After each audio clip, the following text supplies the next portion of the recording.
Buonasera e ben ritrovati con una nuova edizione del TG Flash. Condannato all'ergastolo Pietro Monreale, accusato dell'omicidio della sua ex fidanzata Roberta Siragusa. La giovane aveva 17 anni ed è stata uccisa a Caccamo nella notte tra il 27 e il 24 gennaio 2021.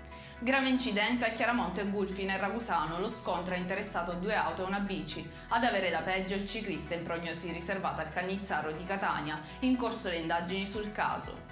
Arrestato 35enne a Catania, ritenuto responsabile di atti persecutori nei confronti della sua ex compagna. L'uomo era già destinatario di un provvedimento cautelare di allontanamento dall'abitazione della donna. Storia a lieto fine per Kimberly Bonvissuto, la ventenne gelese scomparsa da Busto Arsizio 7 giorni fa. L'allontanamento di Kimberly è da ritenersi volontario e non causato da intimidazioni o minacce, lo ha dichiarato il procuratore Carlo Nocerino.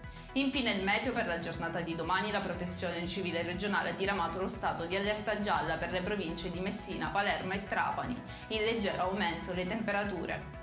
Per questa edizione è tutto, il prossimo appuntamento domani alle ore 13:30. Arrivederci!